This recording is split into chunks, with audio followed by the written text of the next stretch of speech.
अपरिकारी युगल किशोराय च ब्रजधामाय पुरुषोत्तम क्षेत्राय राधावनाय च नमो नमः। वृन्दायै तुलसीदेव्यै प्रियायै केशवस्य च कृष्ण भक्ति प्रदे देवी सत्यवत्यै नमो नमः। हरे कृष्ण कृष्ण कृष्ण हरे हरे, हरे राम राम राम हरे हरे।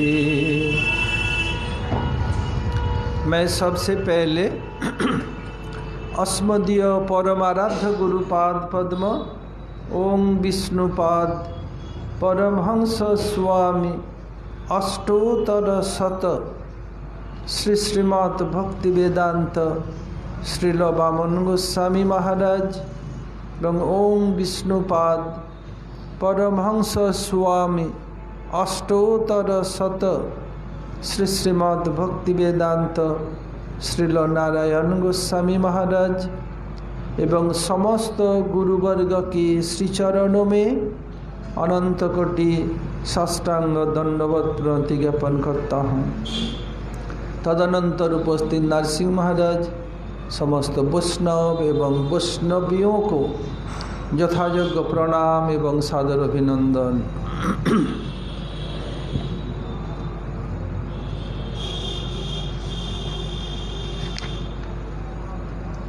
हम लोग माधुर्य कादम्बिनी ग्रंथ से ये रुचि के संबंध में आलोचना कर रहे थे। फिर रुचि के बाद आसक्ति, रुचि बताया भजन विषयक और आसक्ति भजनीय विषयक। यानी रुचि किस में होता है? भजन में, और आसक्ति भजनीय यानी कृष्ण में। जिसके लिए हम भजन करते हैं उनके लिए कहा गया वो भजनीय वस्तु। हम कृष्ण के लिए भजन करते हैं इसलिए कृष्ण हुए भजनीय वस्तु या भजनीय।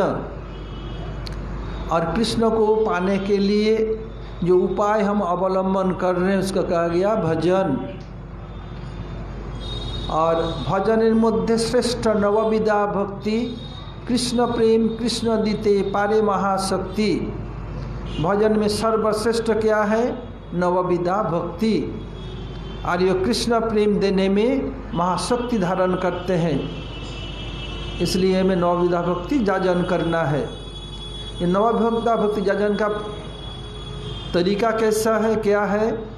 प्रहलाद महाराज जी ने बताया, श्रवणम कीर्तनम विष्णु स्मरणम पाद सेवनम अर्चनम वंदनम दासम सखमात्म निवेदनम इति पुंसार्पितो विष्णु भक्तिश्चेन्नवलक्षणा क्रीद भगवती अद्धा तन्मन्यधितमुत्तमम्। इसमें दो बार विष्णु शब्द आया, एक बार श्रवणम कीर्तनम विष्णु और फिर आखिर में इति पुंसार्पिता विष्णु। दो बार क्यों? दो बार इसलिए हम डायरेक्ट श्री कृष्ण के चरण में समर्पण नहीं हो सकते, या हम अपने को समर्पण नहीं कर सकते। बद्ध जीव अपने प्रचेष्टा से सीधा जा कृष्ण पास नहीं जा सकते, कोई भी नहीं जा सकते। इसलिए मीडिया जरूरत है। मीडिया क्या है? श्री गुरु सदगुरु। इसलिए इति पुंसार पिता विष्णु। प्रहलाद महाराज जी कह रहे हैं पहले अपने को श्री गुरु चरण में समर्पित करना पड़ेगा। जो जितने परिमाण में गुरु चरण में समर्पित है वो इतने परिमाण में भजन में आगे बढ़ेगा।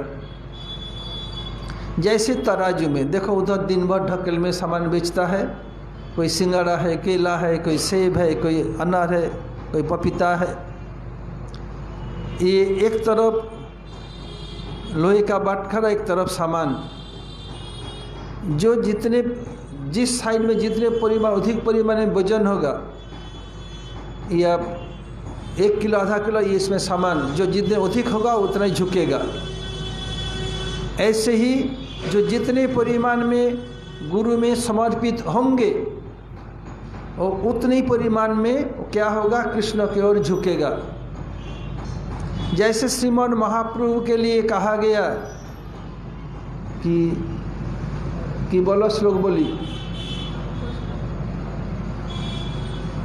जब तक कृष्ण महाप्रभु चरण समर्पित होवे, कृष्ण राधा के चरण में भक्ति होवे। बोलो।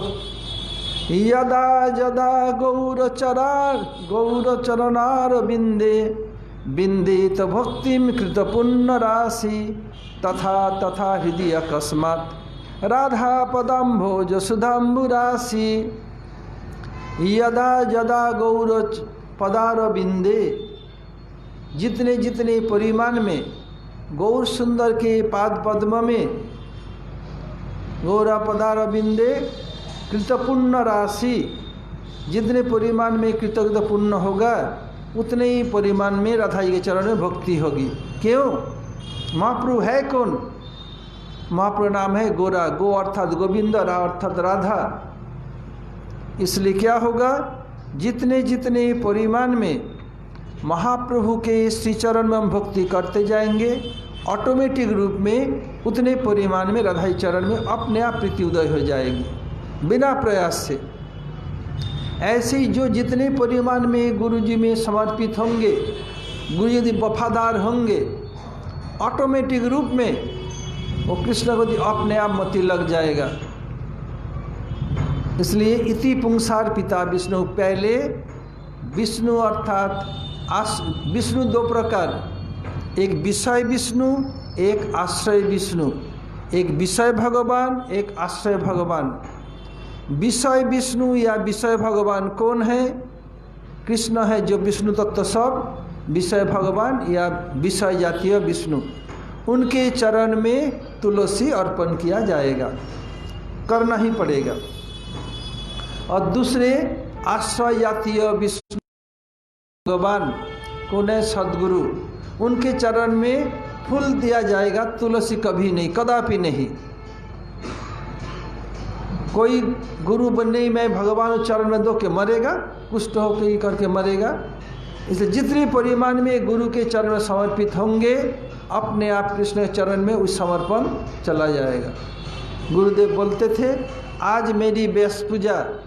व्यास पूजा का तात्पर्य क्या है कि मेरे शिष्य लोग, भक्त लोग मेरी पूजा करेगा, मैं उपभोग करूँगा? नहीं। आज मेरी व्यास पूजा मतलब आज यह मेरा दिन है, मुझे अपने हाथ से व्यास पूजा करनी है। ये मैं जब अपने गुरु और गुरु परंपरा पूजा कर रहा हूँ, ये देख करके हमारे शिष्य लोग, अनुयायी लोग मेरी भी पूजा करेगा। तो समस्त पूजा को लेकर के उसका मैं उपभोक्ता नहीं हूँ। सबको लेकर के इकट्ठा कर हमारे गुरु परम गुरु इसके माध्यम से गौर नित्यानंद प्रभु के चरण में और जुगल चरण में पहुंचा दूंगा। यही मेरी व्यास पूजा है। ऐसे जो जितने परिमाण में गुरु के चरण में समर्पित होंगे, उतने परिमाण में ही वो कृष्ण अपने आप समर्पित हो जाएंगे। तो भजन मध्य श्रेष्ठ नवविधा भक्ति, कृष्ण प्रेम कृष्ण रीति धरे महाशक्ति। ये नवविधा भक्ति क्या है? ये रुचि है भजन विषयक। और क्या होगा जब ऐसे करेंगे, तब आसक्ति क्या होगा? भजन विषय में अपने आप ट्रांसफर हो जाएगा।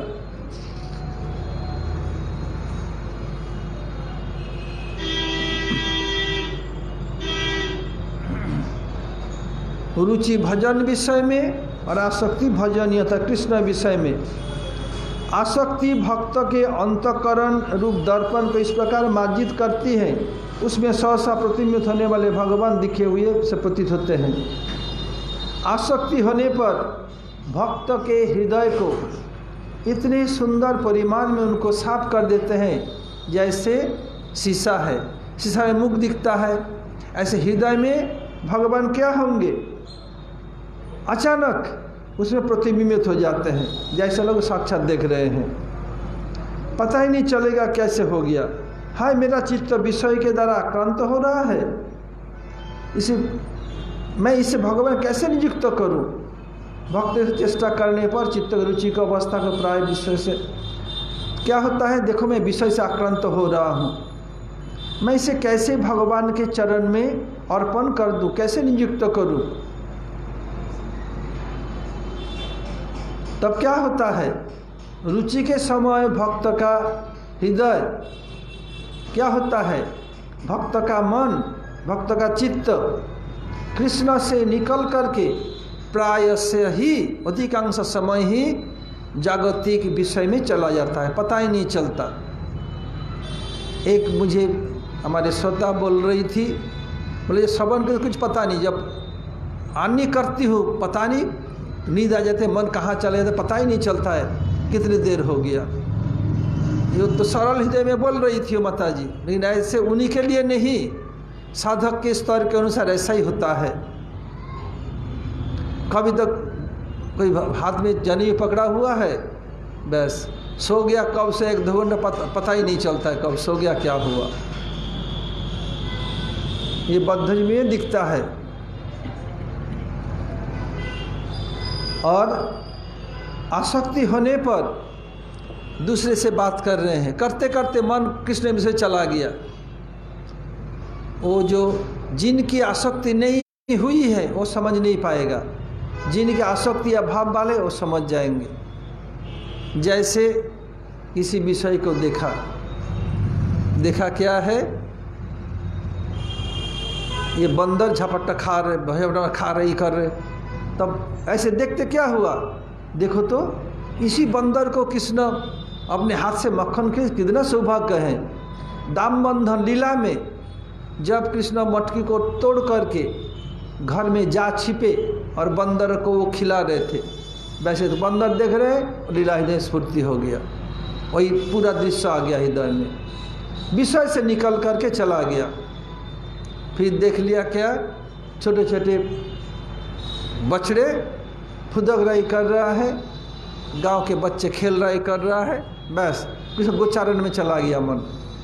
देखो तो कैसे है, ऐसे ही जब पता ही नहीं चलेगा।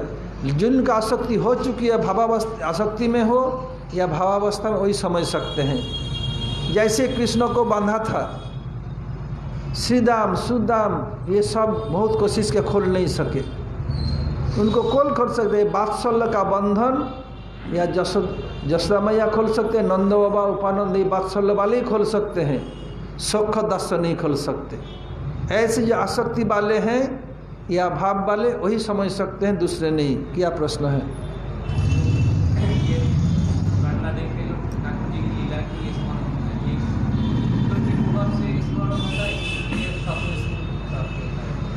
कीर्तन में भी होगा, ऐसे भी होगा।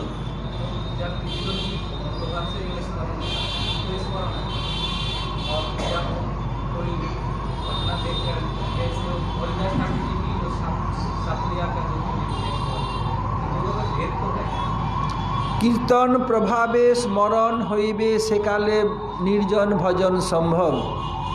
कीर्तन करते करते होता है, और जब ऐसे कीर्तन करते करते हृदय में लीला स्फूर्ति हो तो वो निर्जन भजन के अधिकारी हैं। ये एक स्थिति है। दूसरी स्थिति, हरिदास ठाकुर जब जा रहे थे, एक सापुड़िया माने सांप को लेकर के ऐसे खेल दिखाते हैं, हरिदास देख रहे थे, देखते क्या कृष्ण कालिया दमन लीला उनका हृदय में स्फूर्ति होने लगा। दोनों लीला स्फूर्ति हो रही है, लेकिन उससे ये स्टेज और उन्नत है। समझ में आया? कोई कीर्तन करते करते हो रहा है, सखी कोई कौन के सुनाइल श्याम नाम, कानेर भीतर दिया मर में कोशिल पोशिल गो आकुल करिल मोर प्राण।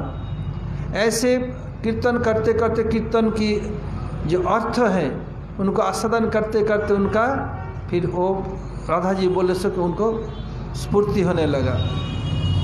और कोई दूसरी देख के स्फूर्ति उसका अधिक उनका स्टेज और अधिक उन्नत है। वो निर्जन भजन अधिकारी हो चुके हैं और ये इसका क्वालिफिकेशन ही दे कीर्तन प्रभा स्मरण ही में उनको अधिकार दे रहे हैं।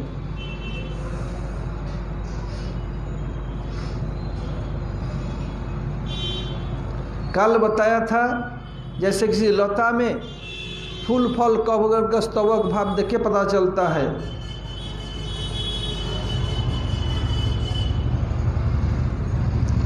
कल बताया था रुचि का प्रधान विषय क्या है, भजन, और आसक्ति का प्रधान विषय भगवान।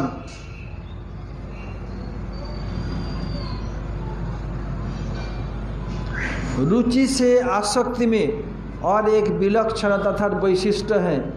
क्या है? रुचि के स्तर में साधक विषय में प्रविष्ट चित्त को बुद्धिपूर्वक विषय से आकर्षण करके भगवान में लगाता है। जब रुचि होती है साधक क्या करता है, अपने आप भगवान में मन नहीं लगता है, विषय में चला जाता है। अपनी बुद्धि के द्वारा विचार करके उस मन को हटा करके फिर मन को पकड़ करके भगवान में चरण में लगाता है। और आसक्ति में साधक बिना प्रयास से कोई चेष्टा नहीं करना पड़ता, अनायास से भगवान के चरण में निविष्ट हो जाता है। रुचि में मन को पकड़ करके विषय से जबरदस्ती भजन में लगाया जाता है कृष्ण में, और आसक्ति में ऑटोमेटिक ही कृष्ण के चरण निविष्ट हो जाता है। जैसे भक्ति में, वैदिक भक्ति में ये शास्त्र के नियम को सुन करके डर के मारे बहुत लोग भजन करते हैं, ऐसे नहीं करूँ तो नरक जाना पड़ेगा। और रागानुगा में कृष्ण के परिकर का, कृष्ण की सेवा, ये सब सुन करके लोभ हो जाता है। जैसे गुरुदेव उदाहरण दे वैदिक भक्ति के, भगवान राम जब पिता के वचन निभाने के लिए जंगल में गए, अगस्त ऋषि के आश्रम में ठहरे हुए थे। अगस्त ऋषि आश्रम के सब चीज़ को एक एक करके दिखा रहे हैं। अब एक पुष्करणी था, बहुत सा बड़ा तालाब, पानी इतनी निर्मल है, बहुत गहराई में मछलियाँ घूम रही है, लगता है ऊपर पकड़ ले ऐसे हैं।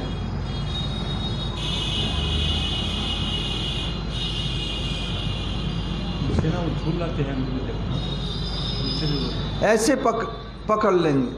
तो फिर देखा क्या, एक एरोप्लेन, छोटा सा एरोप्लेन आकाश मार्ग से आके तालाब के किनारे लैंडिंग किया। रामचंद्र देख रहे हैं। फिर देखा एक दिव्य पुरुष निकला उससे, विमान से आकर के पानी में तैरने वाले देखा, एक पानी में एक मुर्दा तैर रहा है, इसको खींच के ले आया, जेब से चाकू निकाला, एक टुकड़ा काटा, काट के खाया, काट के फिर चला गया। प्रभु राम सर्वज्ञ होते हुए भी तो भगवान है। अगस्त पूछ रहे हैं, ऋषिवर ये क्या है? एरोप्लेन से दिव्य पुरुष आया देवलोक से, फिर मुर्दा का मांस खाया, फिर चला गया, ये कारण क्या है? अगस्त ऋषि मुस्कुराने लगे, प्रभु आप भगवान हैं, आप सब जानते हैं। जैसे माता पिता बच्चे के तोतली बोली सुनना पसंद करते हैं या करती हैं, ऐसे आप मेरी तोतली बोली सुनना चाहते हैं। इधर से बहुत से माता पिता है, जब उनके बच्चा, बेटा या बेटी छोटी थी, ठीक से बोल नहीं पाता या नहीं बोल नहीं पाती, उसको सुनने के माँ बाप तरसते थे, और सुने। वही बेटा या बेटी बड़ा होकर के जब स्पष्ट रूप में बोलता है, इतना उनको प्यारा नहीं लगता है। बात सच की नहीं है? हाँ। और बेटा या बेटी से नाती और बोले और अच्छा लगता है। देखो ललिता को पूरा पता है, खास करके कुर्सी को मत गिराना हंसते हंसते। बोले महाराज जी को सब पता कैसे चल गया ये सब? और ये चाचा को पूछो ना, तो चाचा की तरह हंस रहा है।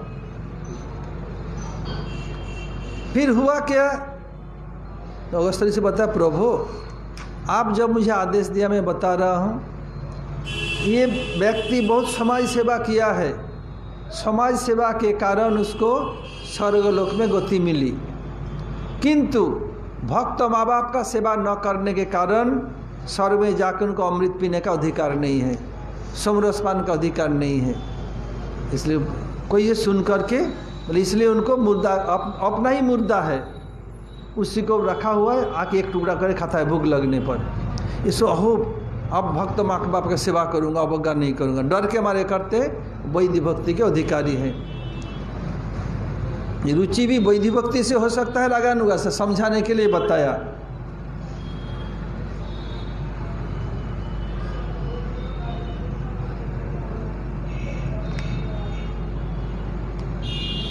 बता रुचिर अभिलाष किंतु बुद्धि पूर्विकेयम आसक्तिस्तु सारसिकी स्वाभाविकी इति अर्थ। रुचिर अभिलाष, रुचि में अभिलाष है। क्या अभिलाष है? अनुकूल अभिलाष, सौहार्द अभिलाष, प्राप्त अभिलाष। 2-3 दिन पहले बताया था। क्या है? अनुकूल अभिलाष, भगवान के पाने के लिए जो अभिलाष माने इच्छा, मन की इच्छा जो अनुकूल है वो अनुकूल अभिलाष, अर्थात जो फेवरेबल है, प्रतिकूल होने पर चलेगा नहीं। सौहार्द अभिलाष, इसके 3 प्रकार बताया था। फिर प्राप्त अभिलाष सब बताया था। ऐसे अभिलाष अर्थात भगवान को पाने की इच्छा, लेकिन बुद्धि पूर्वी के हम बुद्धि लगा के करना पड़ता है। आसक्ति सुसारसिकी या स्वाभाविकी सहज रूप में हो जाता है। अब आते हैं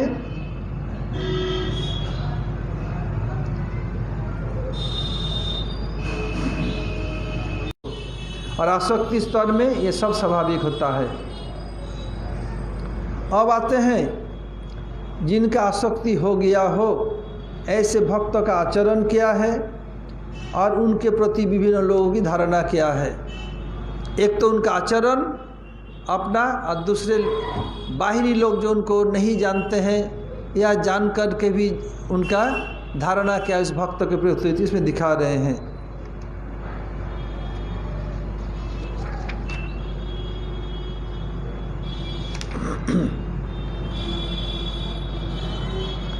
आसक्ति का भक्तों का आचरण कह रहे हैं चक्रवर्ती ठाकुर।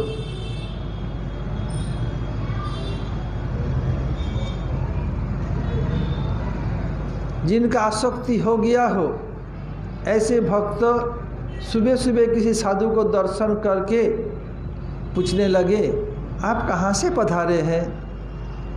आपके गले में उस थोड़े से थैली में क्या रखा हुआ है?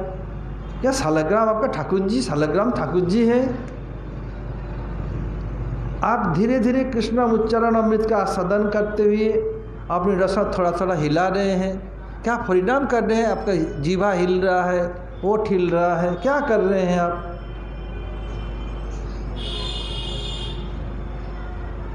मैं दुर्भागा हूँ, मेरे ऐसे तो नहीं है। आप कृपा करके इस दुर्भागा को दर्शन देकर मुझे परम आनंदित, क्यों परम आनंदित कर रहे हैं? अच्छा, आपके ये गले में जो आपका ठाकुर जी है, इसके मतलब आप भ्रमण करते हैं। कौन कौन स्थान में भ्रमण किया? जैसे श्रीमन महाप्रभु के समय तैर्थिक विप्र क्या है, अपने गले में सालग्राम को लटका करके चलते थे। जहाँ जाते वहीं पर भोग लगाते। देखेंगे बहुत समय, उस दिन भी आया था, 2 बार देखा मैं, इस्कॉन के भक्तों लोग का किसी किसी का अपने सालग्राम को गले में लटका करके रखा है। तो आप लगता है तीर्थ भ्रमण करते हैं। कौन कौन से तीर्थ में भ्रमण करते हुए आ रहे हैं आप? और तीर्थ में क्या है? भक्त लोग रहते हैं। आप तीर्थ स्थान में जाकर के कौन कौन महात्मा को दर्शन किया? महात्मा का अर्थ क्या है? बोलो प्राण, महात्मा किसे कहते हैं?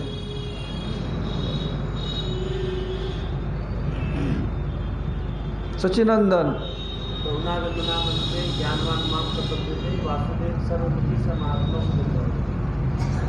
अर्थ क्या है? बहुत जन्मों के बाद कोई ज्ञानवान व्यक्ति ही में प्रपन्न होता है और वो प्रपन्न होकर वो उसको ये अनुभूति होती है कि वासुदेव सर्वम, इस जगत में जो भी कुछ है वो सब वासुदेव का ही है, वासुदेव ही सर्वत्र वासुदेव है, सब वासुदेव का है। जो ये जानते ऐसे जानते हो, ऐसे महात्मा बहुत दुर्लभ है। महान आत्मा महात्मा जो महान के भजन करते हैं, जगत में सबसे कौन है? महतोपि महियान अनोरोपि अनियान, ये महत से भी बड़े से भी बड़ा है, छोटे से भी छोटे हैं, कौन है? ऐसे भगवान ही हो सकते हैं। इसे जो भगवान का भजन करते हैं उसी को कहा गया महान आत्मा या महात्मा। महात्मा किसे कहते हैं? महान आत्मा मतलब महान वस्तु को भजन करते वही महात्मा। जैसे महान वस्तु का नाम भगवान से भजन करने से। वेणुगोपाल, महात्मा किसे कहते हैं?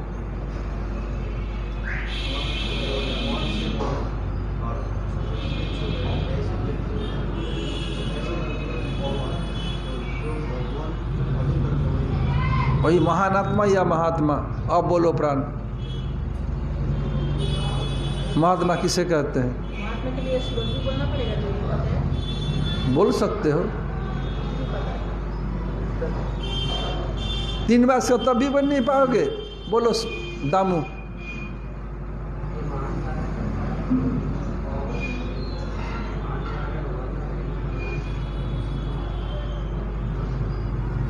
सोनू नहीं आया। सतीश बोलो।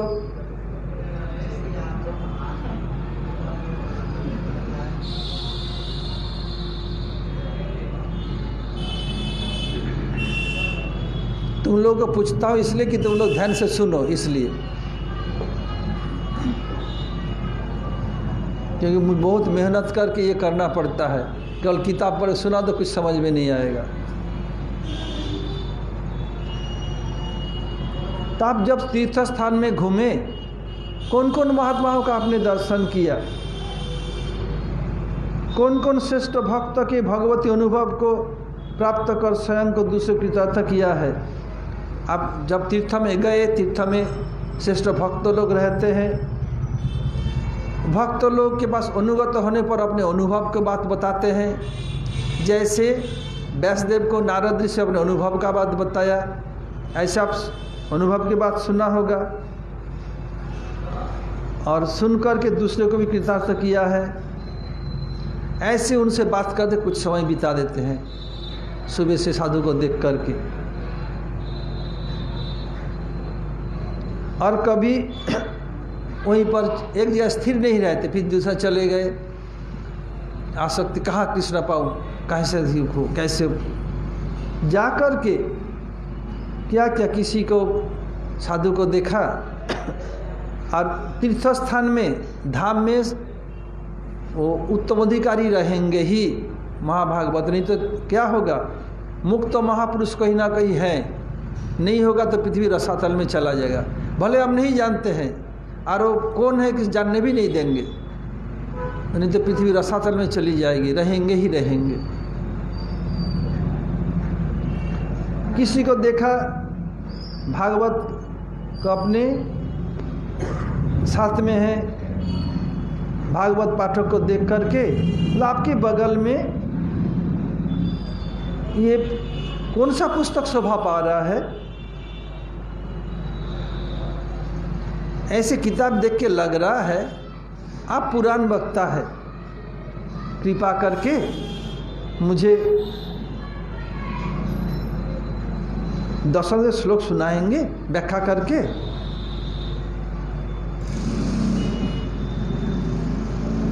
मेरे श्रवण, ये कान है चातक पक्षी जैसे। चातक क्या करता है? चातक जितने भी गर्मी, जितने प्यास लगे, वो क्या है?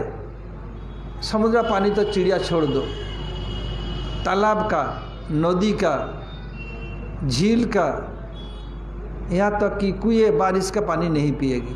क्या पिएगी?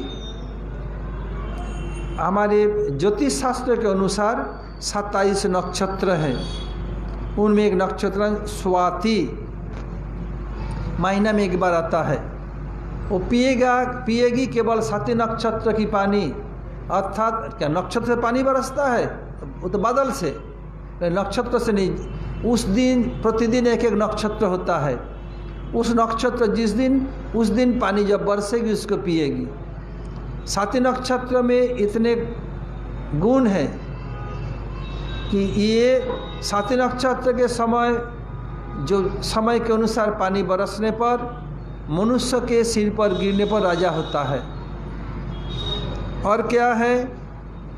गौओं के खुर पर गिरने पर गोरोचना, सांप के फन पर गिरने पर सर्पमणि। पहले पहले तो प्राचीन युग में सर्पमणि का बहुत सुनाई पड़ता, अभी तो कोई पता ही नहीं चलता है। सर्पमणि ऐसे रात में वो सांप उसको रख करके शिकार करता है। वो जिस जहाँ तक उनका आलो जाए उतने में ही रहेगा, दूर नहीं जाएगी, सांप जाएगा नहीं। और कोई हाथ लगाए तो उसको आके तुरंत मार देगा। उसको केवल सर्पमणि एक ही उपाय है, उसको गोबर से ढक दीजिए, सांप को दिखेगा नहीं, आके छटपटा करके मर जाएगा।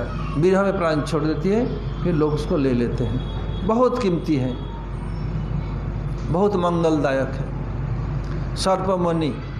हाथी के इस पे सिर पर गिरने पर गजमुक्ता, मुक्ता बहुत प्रकार से है। गजमुक्ता ये बहुत कीमती है। पहले पहले राजा महाराजा के पास गजमुक्ता होता था। और समुद्र में जो झिनुक है, सीप है, उसमें गिरने पर ऐसे मुक्ता होता है। और क्या है? केले के पौधे पर गिरने पर कर्पूर, बांस में गिरने पर वंशलोचन, ये सब होता है। ऐसे ही बता रहे हैं।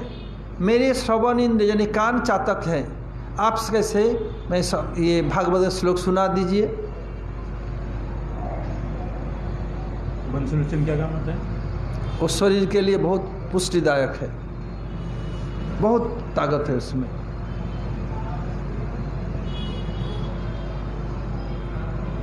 कभी कभी क्या होता है, घूमते घूमते चले जाते हैं, साधु समाज में चले जाते, साधु लोग बैठे हैं। साधु किसे कहते हैं? बोलो।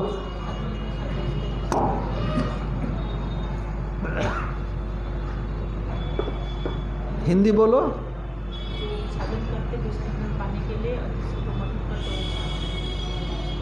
हैं। वेणुगोपाल, साधक साधु का क्या बोले?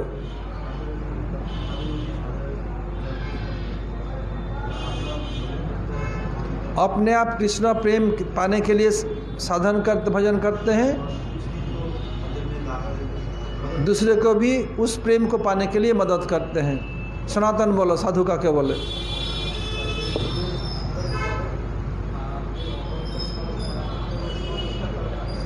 कृष्ण प्रेम पाओ जन साधन करो, वही प्रेम पाओ जाओ, अपने सहायता करे। बोलो दामू।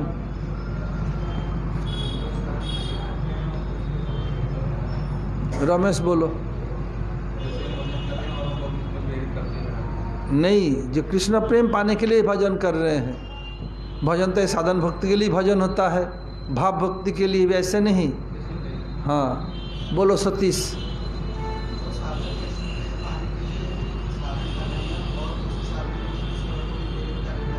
चाचा। हाँ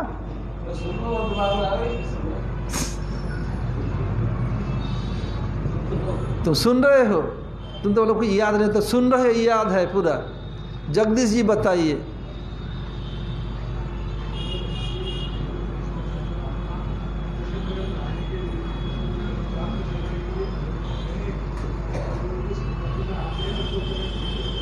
ठीक है। ये इन लोगों को बोलता है साधु। तो बोलता है बिल्ल मंगलादय साधक परिकीर्तिता। जो साधन करते हैं साधक हैं। साधक का उदाहरण कौन दिया? प्रेम भक्ति के। बिल्ल मंगलादय साधक परिकीर्तिता, बिल्ली मंगल आदि साधक। और ये भागवत के श्लोक सुना दीजिए, बताया। और ये बिल्ल मंगल साधक क्या है, इसके बारे में फिर काल आलोचना करेंगे। पुजारी घड़ी देख रहा है, इसके मतलब समय हो गया। आरती।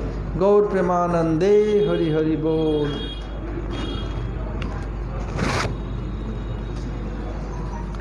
काट दिया क्या? ऑफ कर दिया क्या? ठीक है। अब कार्तिक महीना आने ही वाला है। जैसे हम लोगों ने अनाउंस किया था, श्री गुरुदेव की जो ब्रजमंडल परिक्रमा, नवद्वीप परिक्रमा, ये कभी बंद नहीं होना चाहिए। गुरुदेव कहते थे प्रचार, परिक्रमा एवं पब्लिकेशन बंद नहीं होना चाहिए। इसलिए ये कोविड-19 को देखते हुए मैं तीर्थमय से कोई बार आलोचना किया था। मई जून में हमने सोचा था कि मथुरा में 3 दिन, एक दिन संकल्प और दर्शन, 2 दिन और 1 दिन परिक्रमा, मठ वाले कुछ ब्रह्मचारी लेकर के, मठवासी लेकर के, और वृंदावन 3-4 दिन, गोवर्धन 3-4 दिन, फिर तीरथ महाराज असमय छोड़, फिर बहुत भक्तों का आग्रह है आप गुरु जी के, अब समस्त दायित्व आपके ऊपर है, इसलिए इसको आप बंद नहीं कर सकते। बहुत से भक्तों के आग्रह होने के कारण, उनके अनुरोध के कारण उनका आवेदन को मैं स्वीकार कर लिया। फिर अपने गुरु भाइयों से संतों से आलोचना किया। इसलिए हम लोग 21 नवंबर से 30 नवंबर तक 10 दिन गोवर्धन में रह कर के परिक्रमा करेंगे, जिनमें 4 दिन बास यात्रा है। और 21 से शुरू करने के लिए भक्त लोगों को 20 तारीख को गोवर्धन में आना पड़ेगा। इस बहुत लोगों की इच्छा है, इसलिए जो लोग आना चाहते हैं अपने रजिस्ट्रेशन करा लें। आपके रजिस्ट्रेशन होने पर ही तब मैं आपको सुविधा दे सकते हैं, हम लोग नहीं तो कैसे देंगे। इसलिए 18 तारीख नवंबर के पहले कर लिया। जो जितने पहले करेंगे उनको नए गेस्ट हाउस में स्थान मिलेगा, बाद में पुराने में। जो जितने अधिक पहले करेगा उनको नए गेस्ट हाउस में, नहीं तो पहले हम नए गेस्ट हाउस से शुरू करेंगे। इसलिए समय बर्बाद ना करके आप लोग अपना रजिस्ट्रेशन करा लें। हरे कृष्णा। गौर प्रेमानंदे हरि हरि बोल।